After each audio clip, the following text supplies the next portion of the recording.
Yo, what's going on? It's your main man, Rick the Dawn. Just want to send out a quick thank you to everyone who likes this video. And we are talking about the episode 9 of Temptation Island. And I would like to start with Grant and Ashley. All right. So, in this particular episode, we see that Ashley is starting to branch out more and she's finding her independence again. She's exploring her boy candy, as I like to call him. And we see Grant is starting to, in some ways, waffle back and forth between what he needs to do with Ashley and what he's experiencing with Natalie. And that's essentially their arcs and what they're going through at this particular time. Ashley, in my opinion, when it comes to the final bonfire next episode, will decide to leave alone.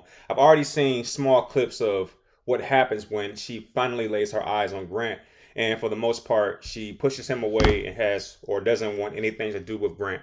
And Grant is very confusing for me. From what I saw in the final bonfire, he seems to, extend his arms as if he wants some type of embrace with Ashley. And it's kind of weird considering his behavior.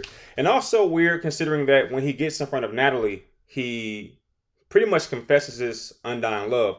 And what that tells me is that Grant is someone who has a very short attention span. He doesn't know what he wants. He's the worst type of boyfriend or husband that you can possibly get with. He's essentially going to gravitate towards whoever's in the room. So if he's around Ashley, he's going to be Ashley's, cup of tea. If he's around Natalie, he's going to be all over Natalie. If he's around Susan, he's going to be around Susan. This is the worst type of guy that you can possibly get with. And a lot of this really stems from him not understanding or knowing who he is, him not being confident in what he represents.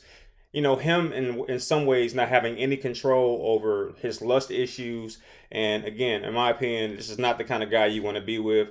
I really want to caution Natalie because she's the latest female that Grant is pursuing. And though she's kind of caught in a moment with Grant, you have to worry that she is just pretty much going to be Ashley in a year or so. And Natalie does mention that she has friends that are much worse than any father could be as it relates to testing whether or not a guy is good for Natalie. And I'm pretty sure her friends have already gotten their weapons and their ammo loaded because they're going to unload on Grant. They already know who he is, what he is. And because Natalie is so close to the situation, she may be missing some of those red flags that Grant clearly has.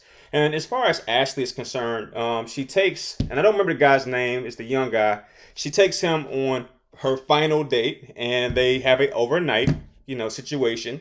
And you can tell that Ashley throughout this entire time is trying to figure out whether or not she wants to sleep with this guy. I think that this kind of serves a lot of what I've been saying about Ashley this entire season, which is she's beautiful, but she also has standards. And it's very difficult to find that in one person, one female, especially in this day and time.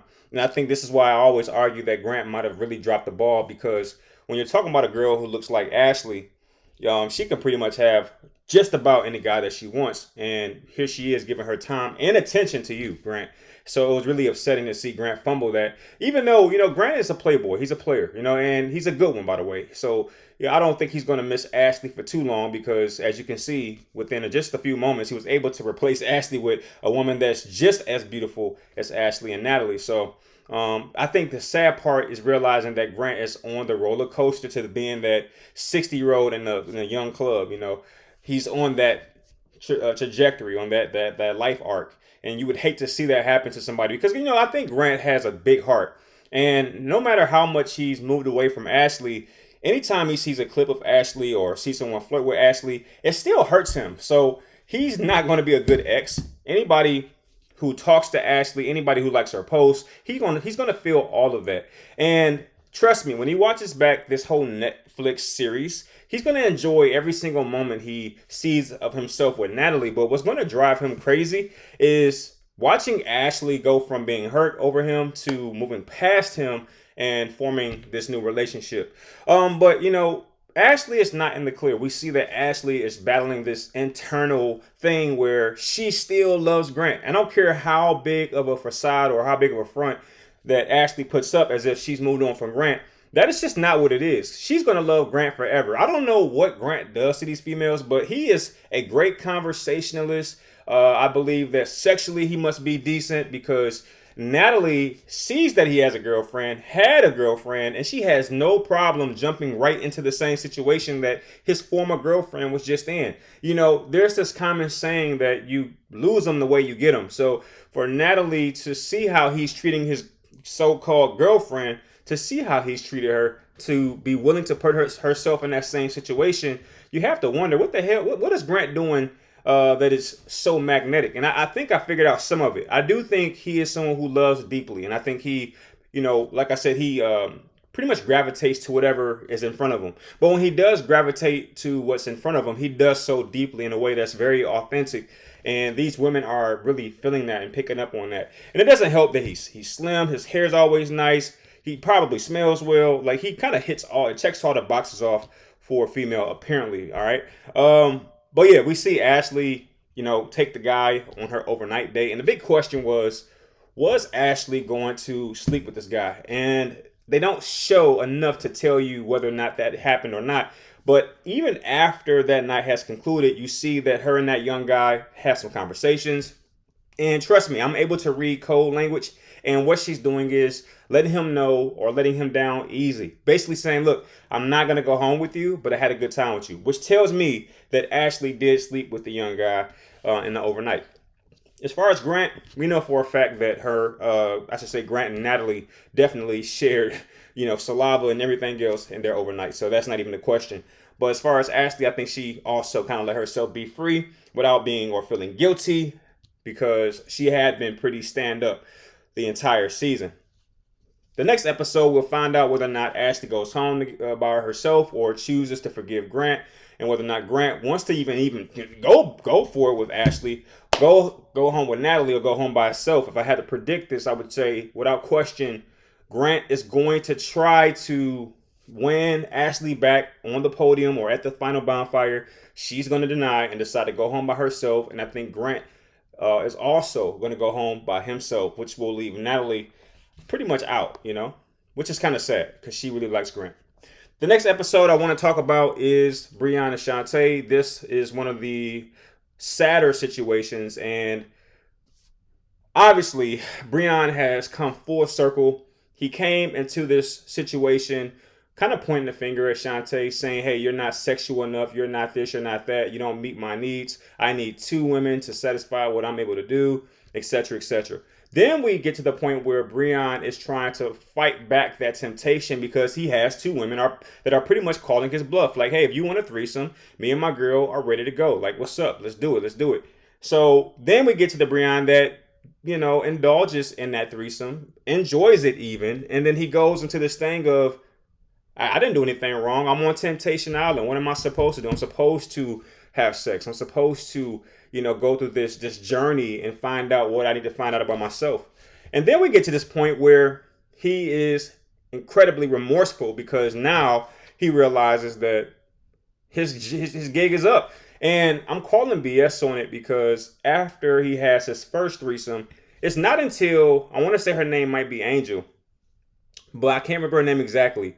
He takes this beautiful young lady on a massage date, and she's the first one to push back on this whole Playboy Brion, you know, character.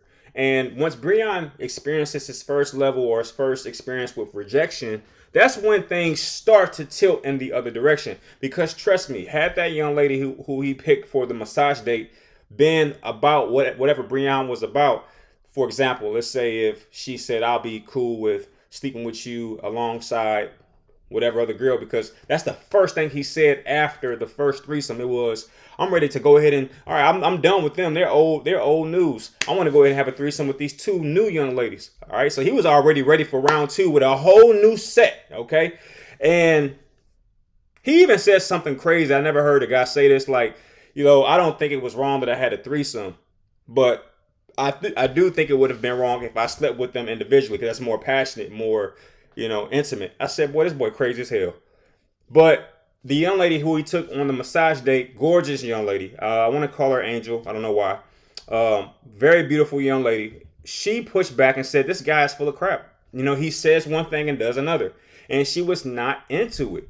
And when Brion hears that, it throws him all the way off. He's just not prepared to deal with that. He hasn't really dealt with rejection in this particular capacity. And then he goes to a new chick, a fourth chick, because Angel, or whatever her name is, because she's not really picking up what he's putting down, he's not one to accept rejection. So he moves on to the newest young lady. Now, what he doesn't know is that this young lady is a Christian, and you couldn't tell by her actions. She's kind of like Brion, honestly, but what she wears is indicative of a straight skank thought. But, I give her a pass because she's young and she has a beautiful body. And let's face it, being naked is how we were brought into this world. So is it really nasty unless is it nasty? No, it's natural, to show your body. Your body is a beautiful thing. But nevertheless, she also pushes back on Brion and say, hey, look, I see how you're treating your girlfriend, who's just about 20 minutes that way. Like, if you would disrespect her that way, there's no reason for me to believe that she would respect me. Also, we must also consider that you just had a threesome with those two girls. You sit her home and you don't even talk to her as much. So clearly you just out here wilding out, and you're pretty much trying to get these heads for your wall. And I'm not going to be one of them. So that's the second time that Brion experiences rejection, and he just completely dissolves. He's not prepared for that. He's not prepared for women not to be susceptible to his looks, his little tattoos, and all of that. And he struggles with it, and he breaks down. And then we meet the version of him that is completely sad. And he's sad because he's coming to full realization that he's a pig, and that he hurt the most beautiful gift that God has ever given him in the form of a woman outside of his mother and maybe sisters, I guess. So he struggles with that, and it's really sad to see him go through that. And he goes on to tell you his personal story, which he had not done before. He tells us that he was in the foster system and that he was mistreated in the foster system, and that many of the people who were responsible for him hurt him, did not do well by him, again, by putting him in foster care. And, for me, I was struggling internally whether or not I wanted to care. And I did care, but I did feel like it was a little too late. I also felt that it was very convenient to tell that story, because you didn't feel the need to talk about this stuff when you were objectifying all these women and talking about threesomes and pointing the finger down at Shante. You didn't really do that. But then another part of me said, you know what?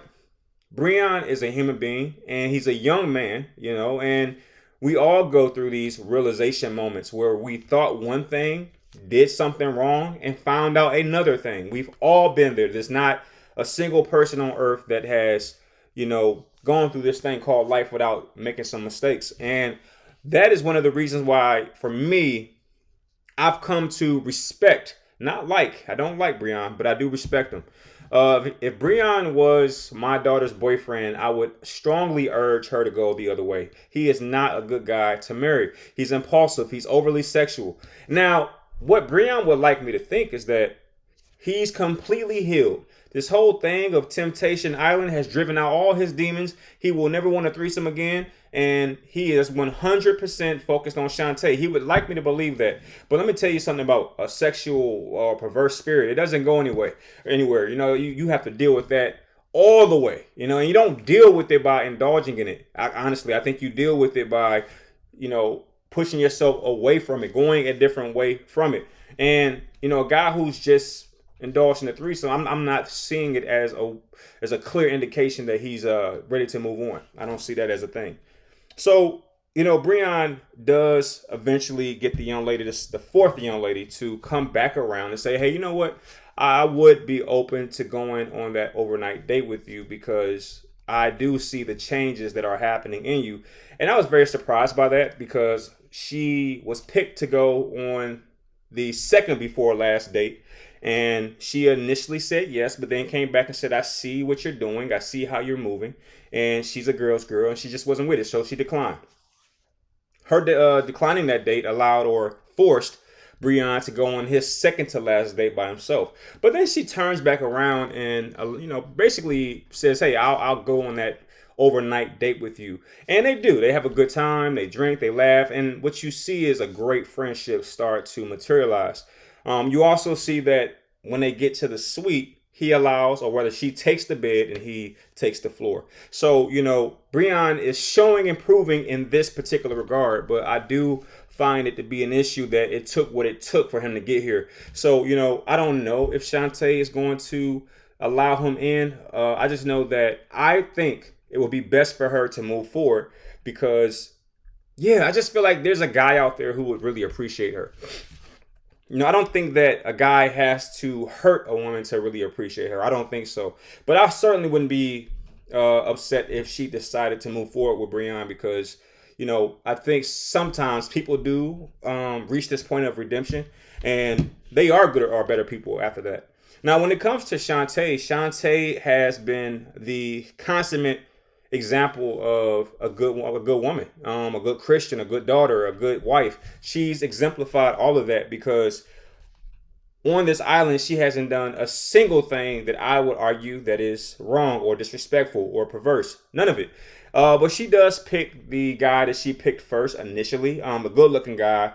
Definitely good competition for Brion. She picks him to go on her overnight date, and I'm assuming it's because she likes him, one, and two, she thinks that or knows that he'll be a gentleman, and for the most part he was. Now he does do something that's a little surprising though. Shante is looking for answers. She knows that her final bonfire with Brion is coming up, so she does ask him, hey, what do you think I should do? And I thought that he was going to be more supportive of Brion, like, hey, look, he made a mistake, he's trying to blah blah blah. And even if that wasn't his approach, I thought he might go in the direction of, hey, just hear him out. See what he has to say. Hear what he thinks, if he's changed. Give him that much. He doesn't give 2 F's about Brion. He is basically urging her, like, look, you know what you got to do. And he even says in his own personal journal entry, when he's doing his little one-on-one interview with himself, or rather, he basically says, look, I think she knows what she has to do, but she's struggling with whether or not she can do it. He doesn't want her to be back with Brion whatsoever. And this is the funny part. I don't think it's because he secretly wants her to be with him. I think it's mostly because he genuinely doesn't like Brion. He genuinely doesn't like the way that Brion treated this young lady. He genuinely thinks she's a good girl. Even if she's not the right woman for him per se, I do think that he has grown such a liking to her that he doesn't want to see her back with Brion. He even says it himself. Look, I don't know or see or care what happens. I just want Shante to be happy. And I thought that was a great quote, and it definitely illustrates how he feels about Shante. But no, and Shante is kind of like feeding into it, like as if she's actually going to be strong enough to say, you know what, I want to go home by myself. I don't want to go back with Brion. So it'll be very interesting to see what happens in the next episode when they come back together. Now, as far as what I think will happen, I think Brion, without question, will try his best to get back with Shante. And it's unfortunate that he has reached this level of clarity after doing the unthinkable and crossing a very, very serious boundary. I think he's expecting Shante to exhibit the forgiveness of Jesus Christ himself. And while that is a Christian's job and duty, some people are not there. You have to get to that point. So I'm not sure that Shante will be able to do that necessarily. But I do think, in a very surprising turn of events, that Shante will choose to leave the island by herself. I think Brion will certainly start to hit her with all the stuff like, hey, you remember this, you remember that, I love you. I think he's going to pull everything out the box. In fact, when you see them first come together, because this episode does show you some of the preliminary meetup, it shows Brion and Shante come together for a few moments. And what does Brion do? He immediately grabs her hand and raises her up and then gives her a tight hug. So without question, he's going in strong. He's expecting that his charm will win her over.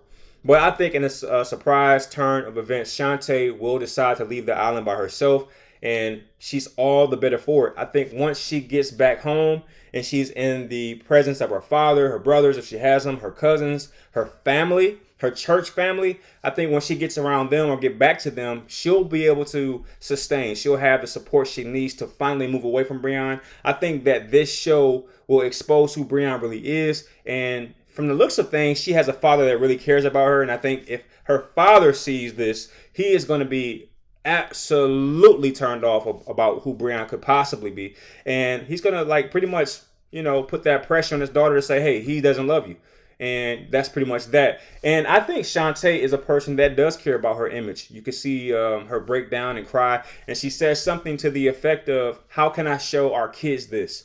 Like, hey, mom and dad were on a show and we went through temptation and we ultimately overcame. She said, hey, how can I show my kids this?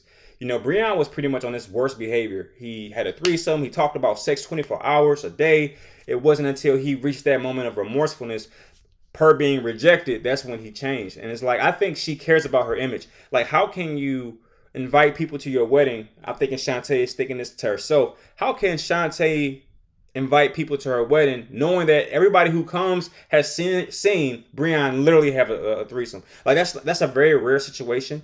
A lot of people who go to your wedding, they haven't seen the groom in a sexual act. Well, this is different, right? So everybody who goes to that wedding has seen Brion, her husband, dang near naked, having a sexual encounter with two women. You know how embarrassing that is for a bride. So I don't think that she's going to, let that slide. I think she's going to move on and ultimately choose herself. All right. Now, when it comes to Tayler and Tayler, this has been a very interesting relationship.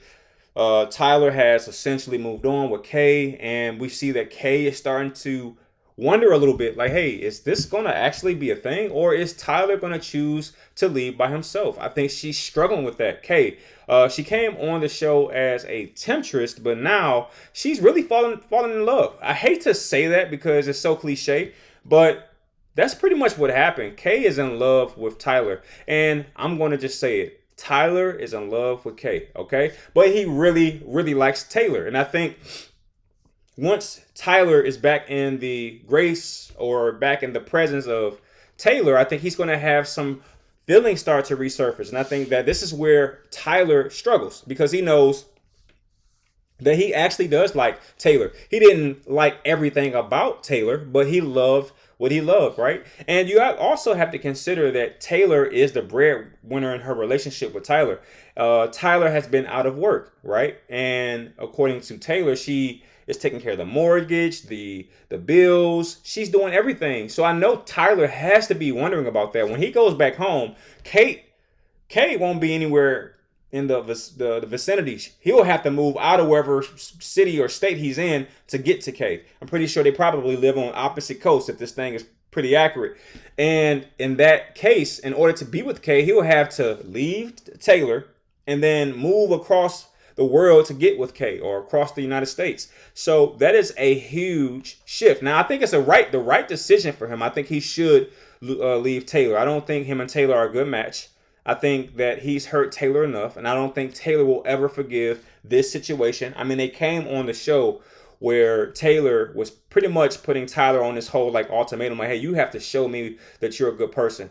And he showed her the exact opposite. So I don't think Tayler will ever fully trust in Tayler. I think Tayler is forever in love with Tayler. Like, you can tell that, the same reason Kay loves Tayler right now, Tayler loves him he's kind of like Grant. Like, something about what Grant does really draws women in. And this is also the case when it comes to Tayler. Something that Tayler does, it really, really activates something within the women he's been with. All right. And I don't know what that is exactly. And I can't call this sex because, Tayler and Kay, up until the overnight date, don't have sex. And that does bring me to my next point. They do go on the overnight date, but you have to, well, I guess as the viewer, you were wondering whether or not they're going to finally cross that bridge. And I think the answer is absolutely yes. I do think that Tayler and Kay did have intercourse in their overnight. And you can kind of tell because of the next day, they're kind of like hugged up. And you see Kay have her one-on-one, her little diary entry video where she's like, hey, I really have feelings in this now. So, that typically happens once intercourse happens. And, I think she's going to be fine. And she does mention that she's not quite sure whether or not Tayler would choose her. But I think the answer is yes. I think Tayler is absolutely going to choose Kay to go home with. Now, as it relates to Tayler is itching to make a stand and make a point to Tayler. And I think that without question, she's going to go home and choose herself. Now, this is interesting because you see that Tayler and Yemen, I want to say his name is Yaman or Yemen, something like that. She has just kind of dove into his arms, but to my best determination, he is nothing more than a rebound. Very good looking guy, chiseled, muscular, beautiful black skin, all that still being the case. But nevertheless, I don't think in any capacity that what Tayler is giving him is authentic. I think she's hurt, and I think that this is more of a trauma bond. And I think that, that's pretty much all it is. Now, the big question is when she picks Yemen for her overnight date, is it a sexual encounter that takes place? That's the big question. And I don't think the answer is yes, but I do think it's no, but complicated. And what I mean by that is she may not have had intercourse with him, but I do believe that some kind of sexual things happen. I know for a fact a lot of touching happened in very sexual places. And, you can use your imagination from there. I think that she might not have felt fully comfortable with going all the way, but I do feel like she might have felt comfortable with receiving and giving other things, if you know what I mean. That's just an opinion, though. I'm not sure. And I watched their body language the next day. Yemen was cooking some type of breakfast, and she kind of walked up and gave him a kiss. And you saw his face. He didn't seem like they had embraced each other in such a deep sexual manner that he like hugged her and embraced her. He was kind of still like holding the pan that he was cooking with and looking in her eyes, like trying to wait to see where she would go with it, because maybe he felt a little embarrassed. All right. And I felt that was an indication that they did some sexual things, but did not go all the way. Tayler has given me several cues that she does not tend to go with Yemen because I think she is someone that is deeply in love with Tayler, and Tayler has pretty much broke her heart. But I also think that she's going to learn from the situation, and by that I mean she is not going to go from one guy and then start dating another guy immediately. I think she is someone who needs to heal, and I think she knows that. And as such, I think she's going to decide to go home by herself and take some time to get herself together before she jumps back out there into dating. And in our last relationship, we got Lino and Alexa. They stay together. It's been good. Thank you all for watching. No, I'm just kidding. So we find out that Lino takes some young lady, and I don't know where he picked this girl from because I hadn't seen this girl all season long, and here she is. She just pops up. But he takes her on his overnight, and it's pretty much the greatest example of a guy on Temptation Island and I felt bad for her, kind of, because the whole time that they're on a date together, him and the random chick I haven't seen all season, he's talking about Alexa, and he's pretty much using this young lady as a sounding board. Like, hey, what do you think I should say? He's writing a little poem or a letter. He goes ring shopping at one point, and he picks out a gold ring for Alexa. He's pretty much using the young lady as a soundboard in terms of, hey, does this sound like a good idea or a thing to say? What do you think I should do in terms of how I should propose, etc., etc.? And, much props to the young lady. She takes it all in stride. She seems to be extremely supportive. She's like, I can't wait to see you guys again in a year where you'll both be Mr. and Mrs. blah, blah, blah. So, Lino is 100% in. And what we find out is that Lino had been wanting to propose to Alexa, but he was going through some internal struggles because of the infidelity that took place early in their relationship. But he wanted to see how she would act or be around, hot guys and hot single guys. So that, how I should say, her actions have given him the courage and the motivation and perhaps the confidence to move forward with her. And as it relates to Alexa, she has a slightly different experience. She was 100% gun-ho for Lino. But what happens is Lino says something to the effect of, I'm losing a little bit of confidence or something like that. And it caused Alexa to just spiral out of control because they don't have any interaction with one another. And they only have these really small clips to go by. Him saying that, Lino saying that really messed up Alexa. She kind of did this 180 almost, but she didn't crash out where she started dating Gio, the guy she likes.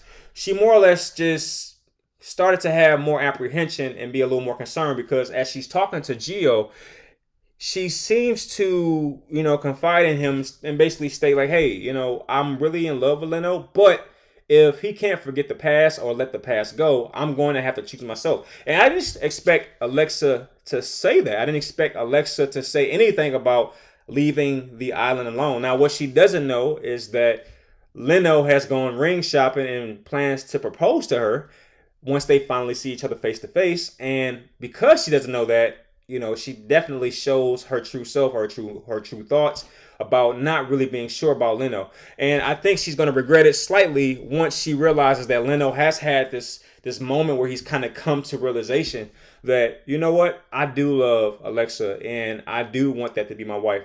He even goes as far as to contact Alexa's father to get her permission, which I thought was a very honorable thing. And like I said, man, I really love Lino. The only thing I don't like about Lino is the nail polish, but that's just a personal gripe. But I love everything else about him. He's a very caring person, very respectful person. Not once did he disrespect Alexa or make her look bad or look stupid, much like the other three guys have. The other three guys made their girlfriends look incredibly bad. All right. And if I'm being honest with you, when the women, saw what their boyfriends were doing, they kind of responded in like fashion. All with the exception of Shante, and I guess you could say Alexa as well. So yeah, but the bigger point is I think that Alexa is a little unsure based on Lino's comments, and because of those comments, she doesn't really know. All right, but that's pretty much what I saw in this episode. I cannot wait to see what happens next. I think without question, Lino and Alexa will go home together. I don't think that anybody doubts that. So I think that's a foregone conclusion. But one of the coolest things I saw in this episode was that there will be another Temptation Island. I'm excited about that. They were picked up for another season, and why wouldn't they be? Netflix has many series, and I'm pretty sure not many of them are as good as Temptation Island. Like, we have tons of dating shows, everywhere. Like, my wife and I, we love watching dating shows. But when it comes to Temptation Island, it's just a little different because of that sexual element. And, a lot of people struggle with sex. Like, it's a thing. So it's just a different element. It's more risk, more to lose on the line. And it's great to see that they'll be picked up once again. But nevertheless, I hope y'all enjoyed that recap, or rather analysis. I will see y'all soon. Peace.